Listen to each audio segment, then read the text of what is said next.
Oh, hello. Yes. Monday you can hold your head. Tuesday, Wednesday, stay in bed. Yeah, and then I'm working Thursday, Friday, Saturday. Yeah, teachers, half term. Get lots of time off, apart from when I'm working. Anyway, yes, just a quick one today. I want to talk about the notion of choice. The Conservative Party is very keen, have been for a long period of time, certainly around about the 2010 election, on the notion of choice. And we get very used to this concept as being a good thing. We must have choices in life. You must have choices in life.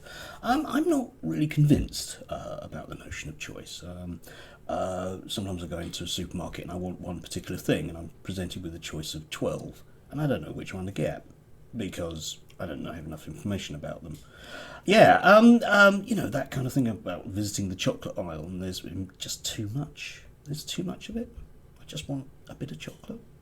Yeah, but choice is seen as a really good thing, and it's sort of tied in with sort of economic views that they tend to have. This idea that rational players in the marketplace will make sensible choices, and choices are good because it drives out bad practice, should we say, and ensures a sort of lowest cost notions. All of these are, I find, theoretical constructs, but when you impose choice, I think you end up with problems. Historically, if you like, the Conservatives have liked choice because, for the most part, their leaders will live in a world where choice is a viable concept. Yeah, I mean, if you are very, very rich and, for example, you want to get some medical treatment, you will probably choose a particular practice, say, along Harley Street in London.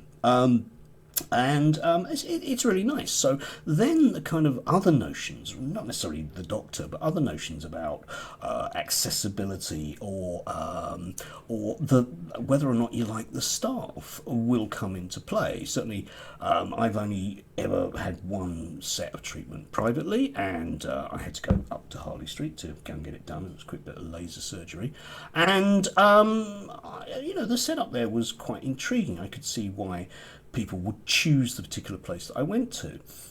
However, if you think about the ordinary person, what do they really want from medical treatment? It isn't a nice receptionist. That isn't it. They want to go to a local hospital which is accessible and basically not come out with something worse than they went in with.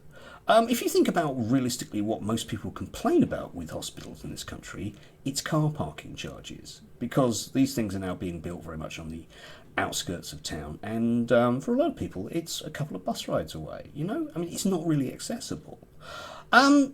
But there was this idea that that's what people want. So we end up with this complicated levels of bureaucracy pushing up costs and etch, which mean that in order to make these choices, we're presented with league tables. There's a current battle at the moment about league tables for GPs. It's not what ordinary people want, because ordinary people don't operate at that level of choice. It's the same with schools.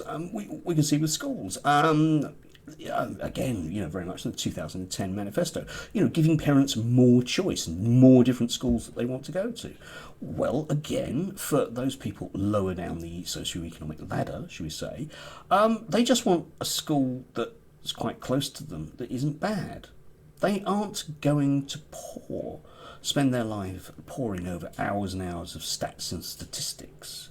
But of course, if you're convinced that that's what people want to do, then you want, therefore, schools to produce information, which is why we ended up with that whole information overload of SATs and GCSE scores, which again, the government is never satisfied with, so they are constantly tinkered with. And you think about all of the bureaucracy that goes with that, including all of the kind of arms of Ofsted to make sure that the schools are reducing the right levels of information.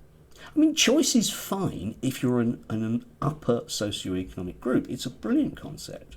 But for the rest of us, the plebs at the bottom, it's a bit naff, really. And, just on a wider level, as a sort of metaphorical thing, if you think about choice in politics, for the most part, for liberal Western democracies, there isn't choice in politics. I mean, I could vote for Boris Johnson. No, only if I was in his constituency, I know. But I could vote for the Conservative Party, or I could vote for the Labour Party. But realistically, the differences between the two of them are, in real terms, very, very small. And again, I mean, if you look at Joe Biden et al. In the States, Joe Biden is far to the right of almost any British Prime Minister, despite the fact that he's always presented as a very dangerous socialist. You get false choices in that case. Whoever you vote for in America, big business will win. And to a certain extent in the UK, it is the same type of thing. Choices for them. They get choices. They get to choose who the minister is that they get to sit next to because they have the cash to do it. But you don't. Anyway, I'll probably follow this up with one about the notion of the marketplace and the individual. Yes, later on in the week when I've got some time.